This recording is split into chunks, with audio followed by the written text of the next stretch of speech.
ছোট পর্দায় ফিরছেন টুম্পা ঘোষ। টেলিভিশনে কবে থেকে দেখা যাবে এই অভিনেত্রীকে? একসময়ের জনপ্রিয় টেলি অভিনেত্রী ছিলেন টুম্পা ঘোষ। টুম্পা তার অভিনয় যাত্রা শুরু করেছিলেন স্টার জলসার বিধির বিধান সিরিয়ালের হাত ধরে। পরবর্তীতে অবশ্য জি বাংলার রাগে অনুরাগে ধারাবাহিকের মাধ্যমে ব্যাপক পরিচিতি পায় দর্শক মহলে।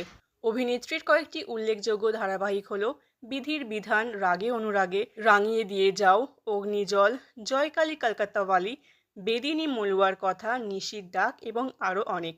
ছোট পর্দা ছাড়াও এই অভিনেত্রীকে সিনেমাতেও কাজ করতে দেখা গেছে। টুম্পার ঝুলিতে এত জনপ্রিয় সিরিয়াল থাকা সত্ত্বেও কখনোই তাকে চর্চায় দেখা যায়নি। বহু বছর পর অভিনেত্রী সিরিয়ালে ফিরছে, কিন্তু নায়িকা রূপে নয়। টলিপাড়ার জোর গুঞ্জন, স্টার জলসার গীতা এলএলবি ধারাবাহিকে পার্শ্ব চরিত্রে দেখা যাবে টুম্পাকে। গীতা এবং স্বস্তিকের মাঝে আগমন হচ্ছে নতুন চরিত্রের। শোনা যাচ্ছে এই ধারাবাহিকে অভিনেত্রী অন্ধের চরিত্রে অভিনয় করবে। অভিনেত্রীর এতদিন পর পর্দায় কামব্যাক করছে শুনে দর্শকদের একাংশ যেমন খুশি, তেমনি অনেকেই অভিনেত্রীর পার্শ্ব চরিত্রে অভিনয় করছে বলে কিছুটা অসন্তুষ্ট হয়েছে। তো বন্ধুরা, আপনাদের টুম্পা ঘোষের অভিনয় কেমন লাগে তা অবশ্যই কমেন্ট করে জানাতে ভুলবেন না। আর এরকম নিত্য নতুন খবর পেতে চ্যানেলটিকে অবশ্যই সাবস্ক্রাইব করে সঙ্গে থাকুন।